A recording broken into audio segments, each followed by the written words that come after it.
Assalamualaikum, anda sedang menonton Sekilas Fakta 2 November 2023 bersama saya Nusyaha Mama Amin.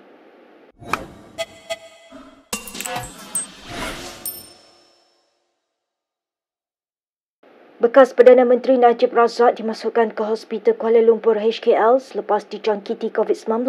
Pembantunya Muhammad Mukhlis Maghribi dalam satu kenyataan berkata, Najib dikejarkan ke hospital selepas mengalami demam panas. Katanya pemeriksaan doktor pakar mendapati Najib positif COVID-19. Mukhlis berkata Najib berada dalam keadaan stabil dan sedang menjalani kuarantin dan rawatan di hospital tersebut. Mukhlis turut memanjangkan ucapan dari keluarga Najib yang mengucapkan terima kasih kepada pihak penjara Kajang dan HKL di atas tindakan pantas memberi rawatan terhadap bekas Presiden UMNO itu. Najib mula menjalani hukuman penjara 12 tahun pada 23 Ogos tahun lalu selepas Mahkamah Persekutuan mengekalkan sabitannya atas kesalahan salah guna kuasa, pecah amanah dan pengubahan wang haram membabitkan dana bernilai 42 juta ringgit milik SRC International Sendirian Berhad SRC. Sejak itu, Najib beberapa kali dilaporkan dirawat di hospital akibat beberapa masalah kesihatan. Mahkamah Tinggi Kuala Lumpur hari ini mengarahkan bekas Timbalan Ketua Menteri Pulau Pinang P. Ramasamy membayar lebih RM1 juta sebagai ganti rugi kepada pendakwa Dr. Zakir Naik kerana memfitnah. Ia selepas mahkamah membenarkan dua saman sivil oleh Zakir yang juga penduduk tetap Malaysia terhadap Ramasamy. Pada 2019, Zakir memfailkan dua saman berasingan terhadap Ramasamy berhubung kenyataan yang dibuat bekas pemimpin DAP itu. Satu daripadanya berkaitan ceramah kontroversi pendakwa berkenaan di Kota Baru, Kelantan pada 8 Ogos 2019.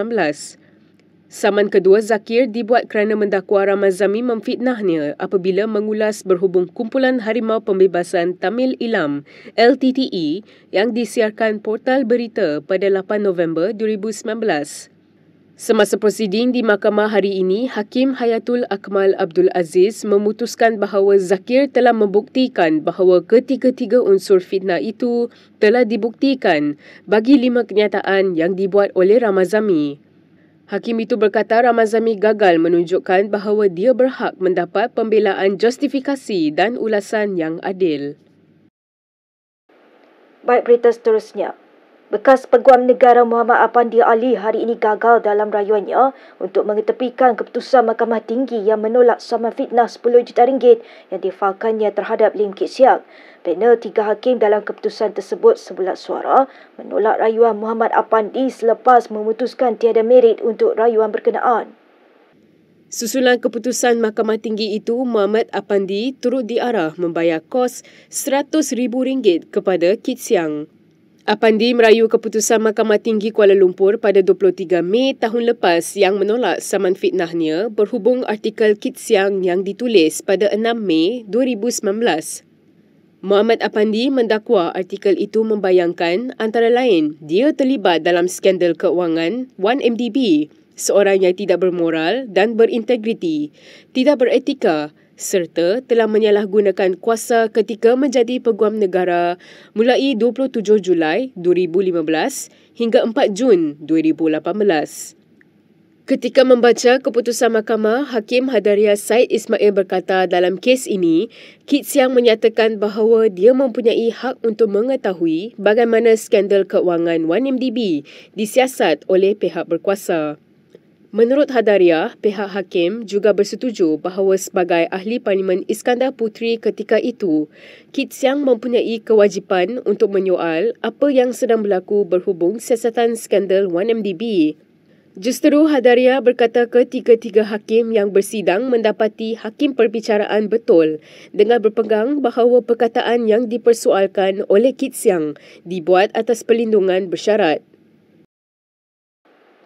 Majlis Pimpinan Tertinggi Bersatu akan mengelola urusan parti itu di bahagian Kuala Kangsar dan Labuan susulan ahli parlimen mereka di situ memberikan sokongan kepada kerajaan. Setiausaha Agung Bersatu Hamzah Zainuddin berkata ia adalah langkah awal buat parti terbabit sebelum lembaga disiplin menentukan nasib kedua-dua ahli parlimen berkenaan. Dua ahli parlimen yang menyatakan sokongan kepada kerajaan itu ialah Ahli Parlimen Kuala Kangsar Iskandar Zulkarnain Abdul Khalid dan Ahli Parlimen Labuan Suhaili Abdul Rahman. Menurut Hamzah, dalam satu kenyataan, seluruh ahli parlimen bersatu kini tetap kekal istiqamah bersama Presiden mereka, Muhyiddin Yassin. Jelasnya sebarang cubaan pihak luar untuk memecah belah kesatuan parti melalui tindakan dua ahli parlimen berkenaan tidak akan berjaya.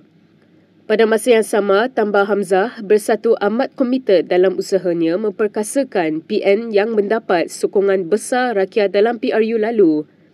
Sementara itu, Hamzah berkata Razi Jidin dilantik sebagai pengerusi Bersatu Wilayah Persekutuan bagi menggantikan Suhaili. Iskandar Zulkarnain mengejutkan ramai orang apabila tampil menyatakan sokongannya kepada Perdana Menteri Anwar Ibrahim pada 12 Ogos lalu dengan menjadikan kos sara hidup yang semakin meningkat di kawasannya sebagai alasan. 3 minggu kemudian, giliran Suhaili pula mengambil langkah sama dengan memberi alasan masalah rakyat di kawasan yang diwakilinya adalah antara faktor yang dipertimbangkan untuk memberikan sokongan kepada Anwar. Dalam perkembangan lain, Menteri Pelancongan Seni dan Budaya Tiong King Sing menepelak dan menasihati Ahli Parlimen Tasik Gelugur Wan Saiful Wan John supaya fokus terhadap kes mahkamah dihadapinya. Malah kata Tiong, pemimpin Perikatan Nasional PN itu tidak perlu sibuk untuk menjaga tepi kain orang lain. Saya minum, saya menari. Apa saya punya imej sebagai menteri tidak bagus? Pergi tengoklah rakyat komen macam mana. You sekarang kena tuduh sebagai rasuah. You punya parti hari-hari cerita orang rasuah. Tetapi akhir sekali kamu sendiri punya parti banyak orang rasuah. Jagalah you punya parti imej dulu. Terutama sekali you sendiri punya imej. Jangan kong-kali-kong cerita saya punya imej pula. Saya mau beritahu Wan Saiful. Kalau you tidak pandai menghormati orang berbilangan kaum dan agama, apalagi cerita you sebagai pemimpin Bersatu. Cukup malu. Kamu kata saya mabuk. Saya sudah bagi tahu. Saya sudah minum, memang saya main budak-budak main-main bisi mau macam mabuk. Apa salahnya? Kenapa you sebagai orang Islam, you nak suruh semua orang bukan Islam mengikut kau punya budaya? Kenapa you tidak boleh menghormati lain orang punya budaya? Saya sebagai bukan orang Islam, apa sepatut saya budaya mau buat, saya buat. Kenyataan Ahli Parlimen Bintulu itu sebagai menjawab kritikan Wan Saiful yang mendakwanya sebagai mabuk dalam acara awam semasa kempen pilihan raya kecil di Pelangai, Pahang bulan lalu. Wan Saiful yang juga ahli Majlis Pimpinan Tertinggi MPT Bersatu semalam menolak penjelasan Tiong bahawa dia bukan Islam. Bekas pengerusi PTPTN itu sebaliknya berkata mabuk di khalayak ramai adalah akhlak buruk sebagai pemimpin tanpa mengira agama atau bangsa. Mengulas lanjut, Tiong dalam kenyataannya mengingatkan Wan Saiful bahawa dia berhak untuk mengambil tindakan undang-undang jika bekas Ketua Penerangan Bersatu itu terus menuduhnya. Jangan fikir kamu dalam politik hebat sangat. Kalau boleh, belajar dululah. Baru mau cari orang hebat. Kalau belum jadi, belum belajar, jangan kong-kali-kong ya. I reserve my right to take any action against you if you continue to condemn me. Saya sebagai manusia, saya cukup menghormati orang Islam, budaya, ataupun mana-mana bangsa punya budaya. I don't give a damn on you. You mau lawan? Lawan lah. Tidak masalah. Saya bagi sedikit penasihat kepada ini Wan Saiful. Saya merasa lagi baik. Take care of your case. Janganlah bersibuk-sibuk atas orang bukan Islam yang kebudayaan. Menteri Pendidikan Fadlin Nasidik dilihat sebab semasa penggulungan Belanjawan 2024 peringkat kementeriannya ketika membangkitkan kontroversi program Minggu Solidariti Palestin. Fadlina kemudiannya tegas memberi amaran kepada mana-mana pihak supaya jangan mengganggu pihaknya dalam penganjuran program tersebut selepas dikritik hebat sebelum ini. Apabila beliau menyentuh tentang pelaksanaan program khususnya yang terkait rapat dengan Minggu Solidariti Palestin.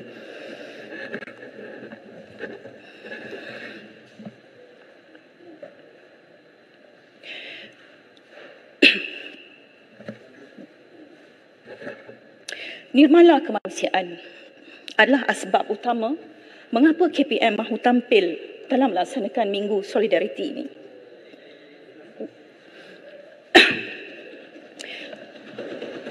Anak-anak, yang berhormat, anak-anak yang didedahkan dengan 1001 emosi memerlukan panduan dan pedoman dalam menavigasi emosi ke arah yang lebih murni.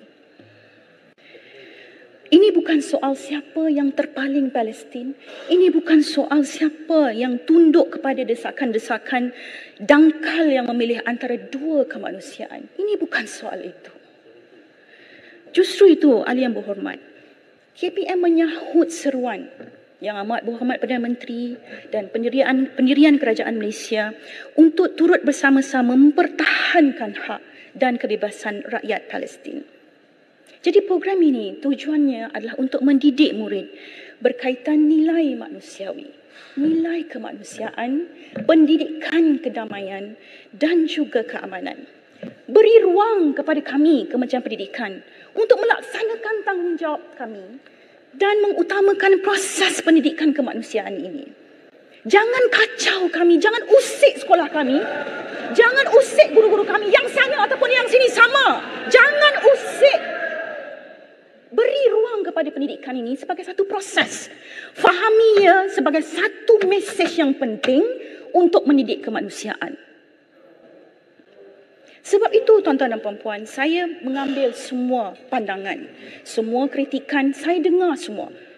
Sure, antara lain termasuk rakan-rakan daripada Majlis Kristian yang menyarankan agar Minggu Solidariti ini diisi dengan doa mengikut agama masing-masing. Saya terima.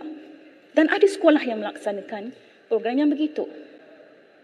Jadi sebab itu, jangan ganggu ekosistem sekolah ini. Sekolah ini dinamik sifatnya. Ada pelbagai ras, ada pelbagai kepercayaan, ada pelbagai latar belakang. Dan dinamika ini hanya ada pada guru untuk mengenal pasti apakah program yang sesuai. Sebab itu jangan bising, jangan susah hati. Kalau sekolah tak ada takbir, tak ada kunut nazilah, ada sebab kenapa ia berlangsung dalam suasana dan aktiviti yang dibenarkan dengan bersesuaian dengan sekolah tersebut. Kita nak pesan kepada beliau supaya lebih serius dan jangan berlakon di atas nama isu Palestin. Tak perlu untuk nak menampilkan emosi yang tidak perlu di dalam Dewan Rakyat ini.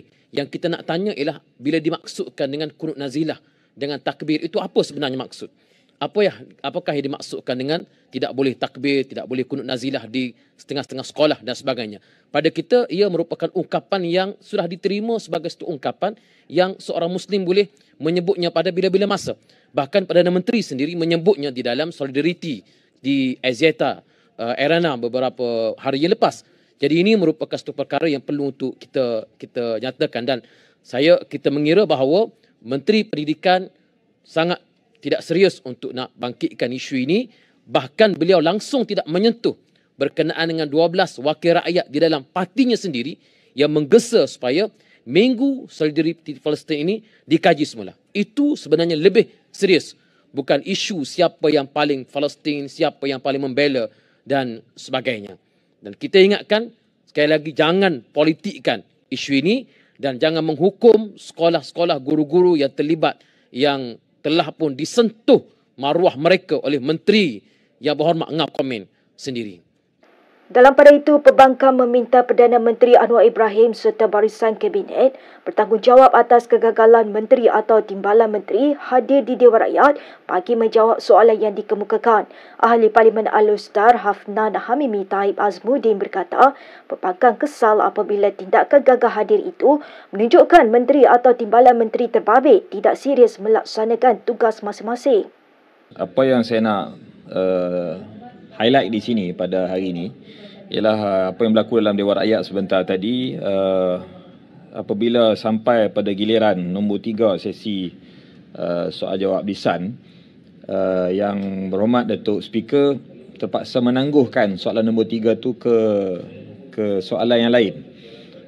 Didapati kerana menteri yang nak jawab itu hadir lewat ke Parlimen.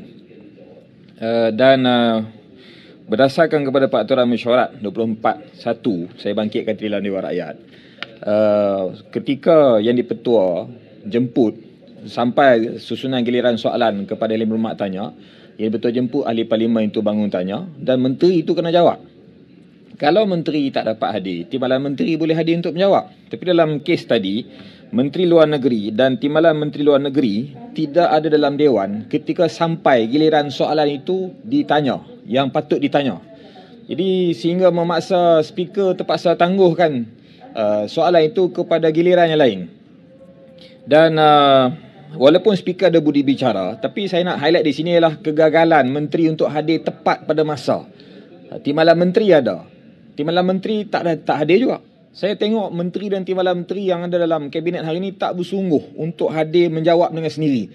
Ada beberapa orang menteri lain yang saya lihat mereka hadir sepanjang sesi parlimen, itu tak nafi.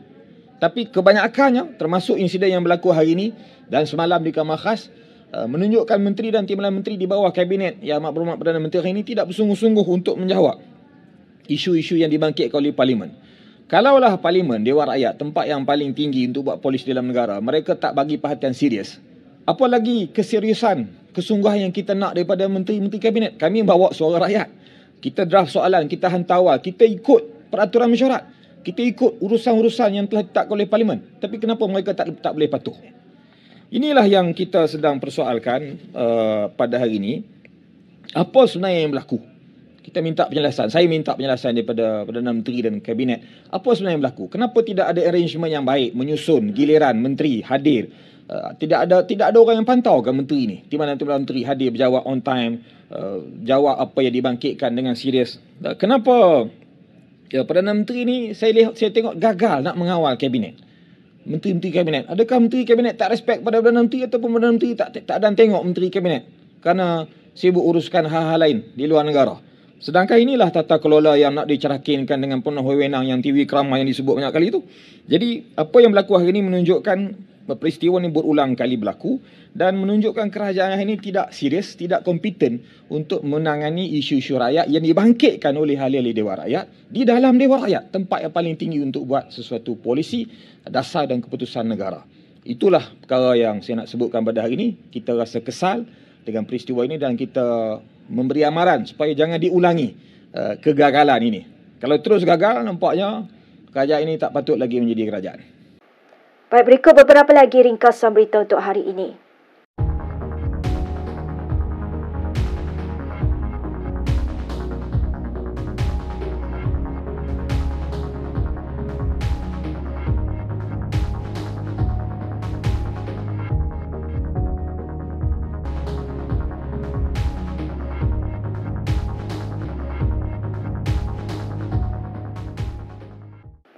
Sekian sahaja daripada saya, Nur Syihah Muhammad Amin untuk Sekilas Fakta. Untuk lebih banyak berita, anda boleh melayari kinitv.com. Anda juga boleh mengikuti kami di Instagram, Twitter, YouTube dan Facebook. Salam hormat dan jumpa lagi.